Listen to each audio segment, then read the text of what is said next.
They charmed you first. That is always, without exception, how it begins.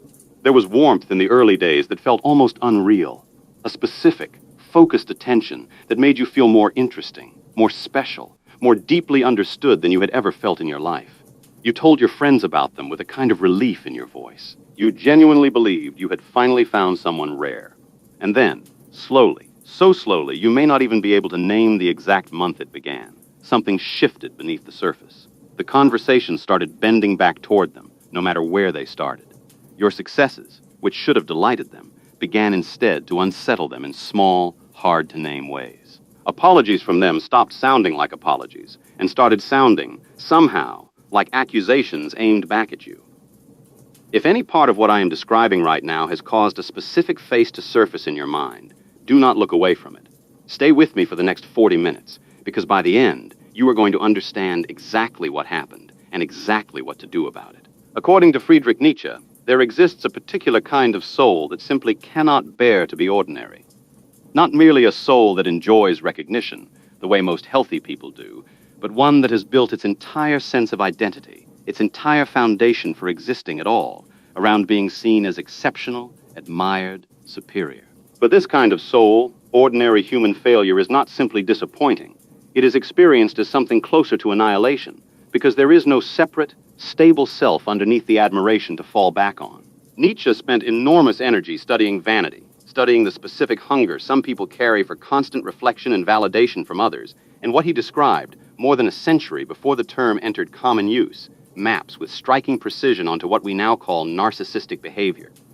I want to be clear about something before we go further, because it matters. This video is not a clinical diagnosis, and I am not a clinician.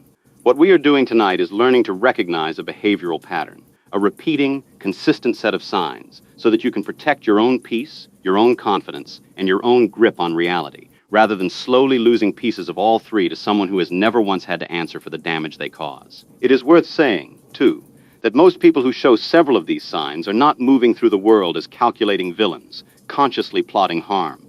Many arrived at this pattern, honestly, through childhoods where love felt conditional on performance, where ordinary was treated as failure, and where the only reliable way to feel safe was to be exceptional. Understanding this origin does not obligate you to remain exposed to the pattern it produced, but it can help you approach what follows with clarity rather than contempt, which tends to serve you far better in the long run than anger alone ever could. 12 signs. We will move through each one carefully, and by the 12th, the deepest of them all, you will understand something about this pattern that very few people ever fully grasp, and that understanding alone may be the single most protective thing you take from this entire video. Stay with me until the end. Let us begin. I want to be direct about why this particular pattern deserves 40 full minutes of your attention rather than a quick 5-minute summary. It is precisely because these behaviors are subtle enough, individually, to survive scrutiny. Any single sign, examined alone, has a reasonable, innocent explanation. It is only the accumulation, the consistency, the way these patterns interlock and reinforce each other across months and years, that reveals the actual shape of what you are dealing with. Rushing this would do you a genuine disservice, because the entire reason this pattern is so difficult to name in real time is that it was never designed, consciously or not, to be named quickly. The first sign is this. The charm they showed you at the beginning was never entirely about you, and it fades, with startling consistency, the moment they no longer need to perform it. Think back to those early weeks or months. The attentiveness. The way they seemed to remember every small detail you mentioned. The intensity of feeling special in their presence. This is often called love bombing, and while it can feel, in the moment, like genuine deep connection, it very often functions as something closer to an investment. A rapid, concentrated deposit of charm designed to secure your trust and your attachment quickly, before you have had time to properly evaluate who you are actually dealing with. Once that trust is secured, once you are sufficiently invested, the intensity of the performance very often decreases, sometimes gradually and sometimes with startling speed, because the goal of the performance has already been achieved. Nietzsche understood that a certain kind of person treats charm as a tool of will to power rather than as an authentic expression of genuine warmth, a means of securing influence over another person, deployed strategically rather than felt sincerely. It's not that the early affection was necessarily calculated in some cartoonish, villainous sense. It's that it was, in a real sense, in service of their own need to be adored, rather than a genuine reflection of who you actually are to them. Ask yourself, does the warmth I first experienced with this person still exist, unprompted, once they no longer feel they need to secure anything from me? There is often a specific, traceable timeline to this shift, if you look back honestly. The intensity tends to decrease not randomly, but at recognizable milestones. Once a relationship becomes official, once a job offer is secured, once trust has been sufficiently established that you have stopped closely evaluating them. This is not proof of conscious calculation in every case, but it is a pattern worth naming plainly, because recognizing the timeline retroactively can help you notice it far earlier the next time it begins to unfold. The second sign is this: no matter where a conversation begins, it eventually, reliably, bends back toward them. You could start by sharing something difficult happening in your own life, and within a few exchanges, you find yourself listening to their version of an even more difficult situation, their feelings about your situation, their advice, their experience of listening to you. This is not occasional, the way it might be for anyone briefly self-absorbed on a hard day. It is a consistent, almost gravitational pattern, present across nearly every interaction, regardless of subject matter. Nietzsche understood a particular kind of soul as fundamentally unable to conceive of itself as anything other than the central character in every scene it inhabits. A perspective so total that other people's independent inner lives barely register as real in comparison to their own. It's not simply that they enjoy talking about themselves, which nearly everyone does to some degree. It's that they seem structurally unable to remain, for any extended length of time, in a position where someone else is the actual subject of the conversation. Ask yourself, in my longer conversations with this person, how often does the subject genuinely remain on me, rather than eventually circling back to them? Over time, this pattern quietly teaches you that your own experiences are, in some unspoken way, less worthy of extended attention than theirs. You may notice yourself pre-editing what you share, offering the shortened version rather than the full one, because some part of you has already learned that the full version will not actually be received with the same interest you would extend to them. The third sign is this: they cannot tolerate criticism, however gently it is offered, and their reaction to it is consistently disproportionate to the size of the actual comment. You might offer the mildest, most carefully worded piece of feedback imaginable, framed with real care for their feelings, and the response you receive back is defensiveness, hurt that somehow becomes your fault to manage, or a counterattack that shifts the entire focus of the conversation onto something you supposedly did wrong instead. Over time, you learn, without ever being explicitly told, to simply stop offering feedback at all, because the emotional cost of doing so consistently outweighs whatever small benefit the feedback might have provided. Nietzsche understood that a fragile, unstable sense of self cannot survive contact with honest information about its own limitations, and will do almost anything, including distorting the conversation entirely, to avoid absorbing that information directly. It's not that they simply dislike criticism, the way most people mildly dislike it. It's that criticism threatens the entire structure of a self built primarily on the foundation of being seen as exceptional. Ask yourself, have I quietly stopped offering this person honest feedback because the cost of offering it has consistently outweighed any benefit? This silence, once established, tends to spread beyond just this one relationship. A person who has learned to suppress honest reactions around a narcissistic partner or friend very often finds that same suppression habit quietly leaking into other relationships as well, where it was never actually necessary. Recognizing this specific pattern of self-censorship and naming exactly where it originated is often the first step toward reclaiming your own honest voice more broadly, not only within the relationship that first demanded it of you. The fourth sign is this: they need to be the most impressive, most knowledgeable, most accomplished person in essentially every room they enter, and they will subtly, or not so subtly, work to secure that position even when it costs them something socially to do so. Someone else shares an achievement, and within moments, they have found a way to top it, minimize it, or redirect attention back toward their own superior version of a similar accomplishment. This competitive reflex operates almost independently of context. It appears in professional settings, in casual conversations among friends, even in moments that were never meant to be about comparison at all. Nietzsche wrote extensively about a corrupted, hollow form of what he called will to power, not the healthy drive toward genuine self-overcoming and growth, but a desperate, externally dependent need for status and superiority relative to others, because the person lacks any internal, self-generated sense of their own worth. It's not that ambition itself is a flaw. It's that ambition entirely dependent on being visibly superior to everyone nearby reveals an emptiness underneath that achievement alone can never actually fill. Ask yourself, does this person seem able to genuinely enjoy someone else's accomplishment without needing to reassert their own superiority immediately afterward? Now, before we continue, I want you to pause here with me for a moment. If you have already recognized someone specific across these first 4 signs, understand that this recognition is genuinely important information, not an overreaction.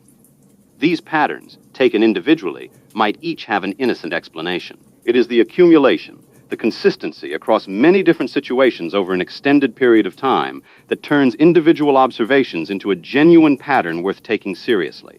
What comes next moves into signs that are considerably harder to spot because they are specifically designed, whether consciously or not, to make you doubt your own perception rather than theirs. Stay with me. We are only a third of the way through. The 5th sign is this. Empathy from them appears remarkably strategic rather than genuine, fully present and visible when others are watching, and strangely, consistently absent the moment no audience remains to witness it. You may have seen them offer beautifully worded, deeply moving comfort to someone in a moment of visible crisis, in front of other people, and then watched, with quiet confusion, as that same warmth failed to appear at all in a private moment when you yourself genuinely needed support and no one else was there to observe the exchange. This inconsistency is not random. It tracks, with uncomfortable precision, the presence or absence of an audience whose opinion of them matters. Nietzsche understood performed virtue as one of the most convincing masks a person can wear, precisely because it looks, from the outside, almost identical to the genuine thing, differing only in what triggers its appearance and disappearance. It's not that all their compassion is entirely fake in every instance. It's that its reliability seems to depend heavily on whether displaying it serves their own image at that particular moment. Ask yourself, does this person's empathy show up consistently in private moments with no audience, or does it seem to appear primarily when someone else is watching? A useful way to test this over time, without confronting anyone directly, is simply to notice the difference between their public and private register the next several times an opportunity for comfort arises in each setting. Keep this observation to yourself at first, purely as information gathering. Patterns that are real tend to confirm themselves repeatedly, without you needing to manufacture evidence or read too much into any single instance. The 6th sign is this. They tend to surround themselves with people they can comfortably outshine, and grow noticeably colder toward the people whose accomplishments genuinely rival or exceed their own. Watch, over time, who remains consistently close to them and who quietly drifts away or gets subtly pushed out. Very often, a pattern emerges in which the people who stay closest are those who play a supporting, admiring role, while anyone who might challenge the narcissist's position as the most impressive person in the room eventually finds the relationship cooling, without ever quite understanding why. Nietzsche described a specific kind of resentment directed not at strangers, but at anyone standing close enough to threaten a carefully maintained hierarchy of admiration.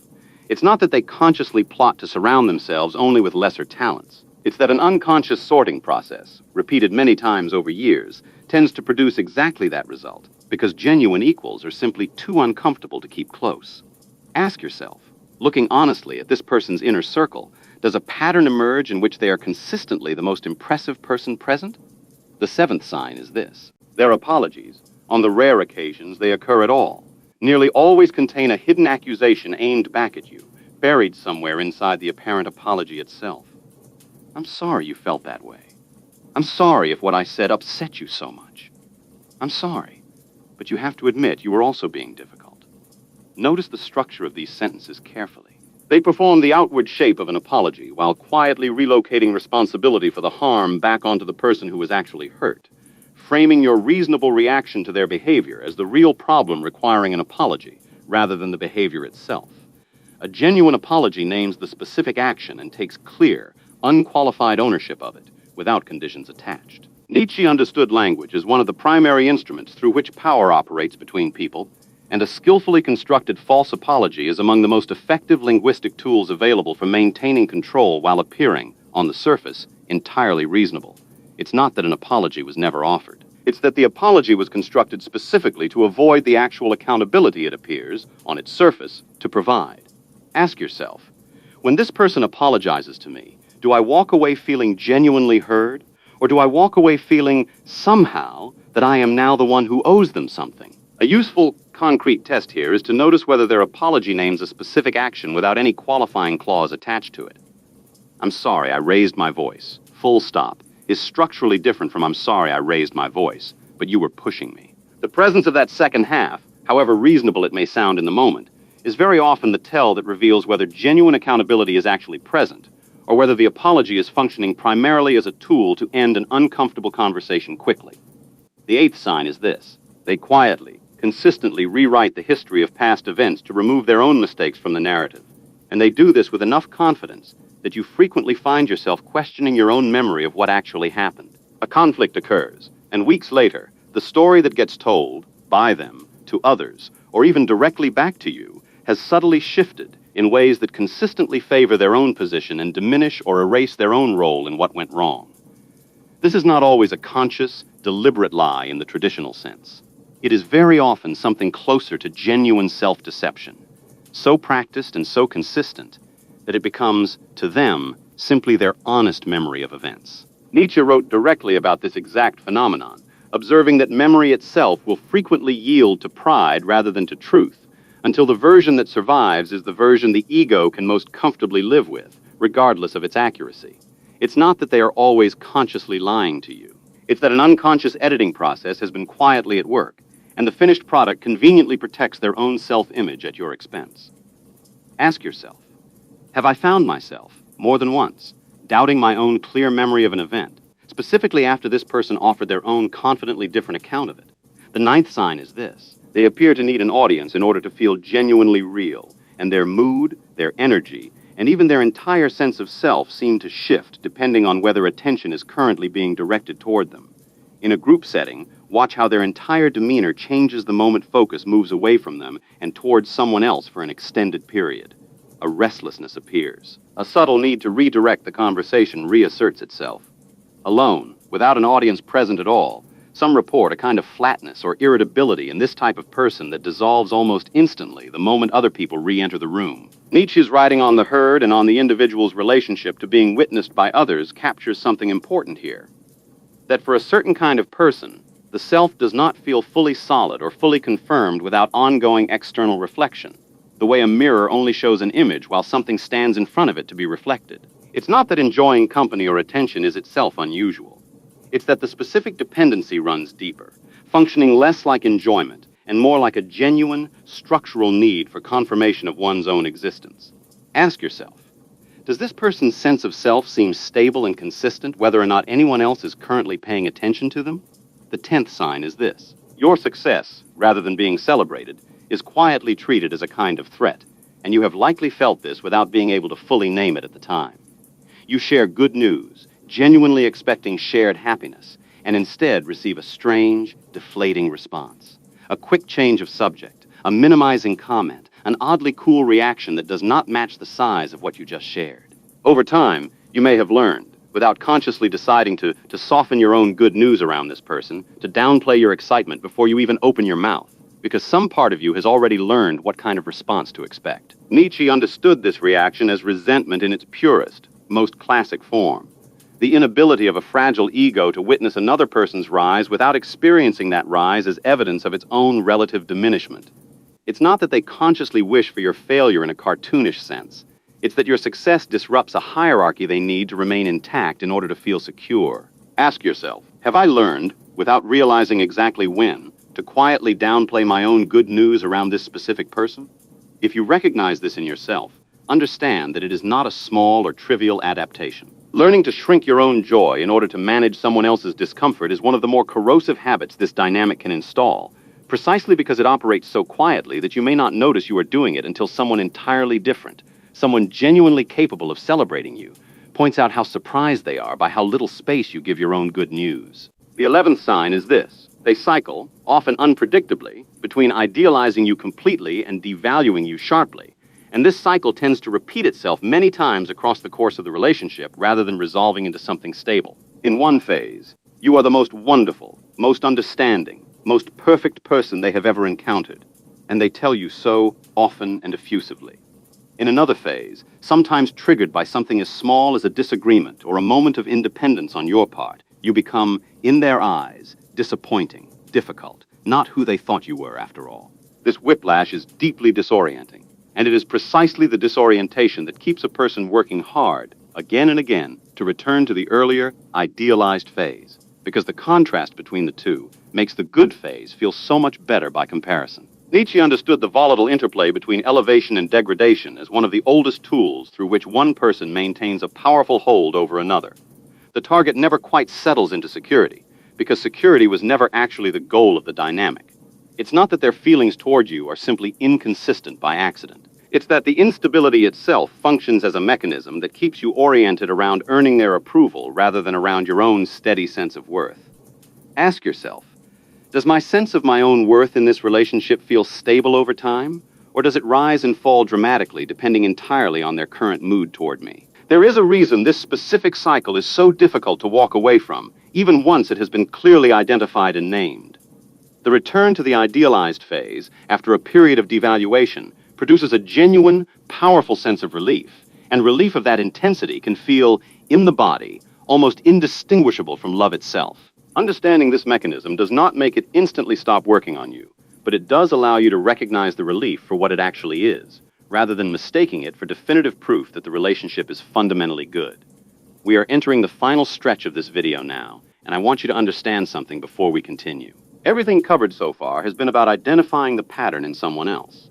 What comes next moves somewhere deeper into the underlying mechanism that produces every sign we have named tonight, and then into the single most important thing you can actually do with everything you have just learned. Stay with me through to the very end. The 12th sign, and the deepest truth of this entire video, is this. Underneath all of the grandiosity, the charm, the competitiveness, the need for an audience, lies a self that cannot bear, under any circumstances, to be seen as simply ordinary. This is the root system from which every single sign we have discussed tonight actually grows.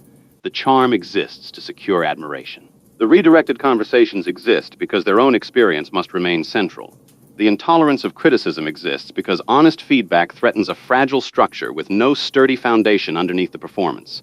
The competitiveness exists because ordinary equality feels, to them, like a genuine threat rather than simply a neutral fact of life. The strategic empathy, the rewritten history, the need for an audience, the treatment of your success as a threat, the cycling between idealization and devaluation. Every single one of these behaviors serves the same underlying, desperate purpose: protecting a self that has never developed the capacity to simply exist, quietly and securely, without being constantly reflected back as exceptional. Nietzsche understood this specific kind of suffering with real clarity, even as he remained clear-eyed about the damage it inflicts on everyone standing nearby.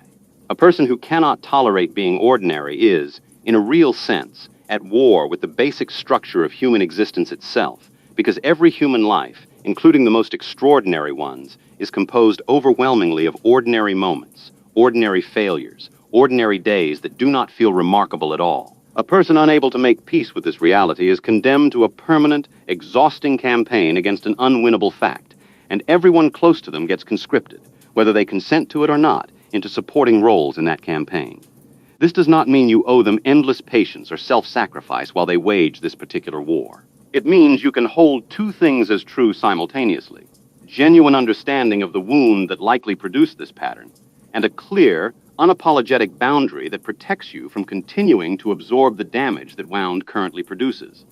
It's not that understanding the root cause excuses the behavior or obligates you to remain exposed to it. It's that understanding it can help you stop taking the behavior quite so personally, freeing you to make clean, clear-eyed decisions about your own boundaries rather than decisions clouded by self-doubt and confusion. Ask yourself, honestly, and without judgment toward yourself, now that I can see this entire pattern clearly, what is the one boundary I most need to set, and what has actually been stopping me from setting it until now? Very often, the honest answer to that second half of the question is guilt, or a lingering hope that the earlier, charming version of them was the true self and the current pattern is simply a temporary phase you can wait out.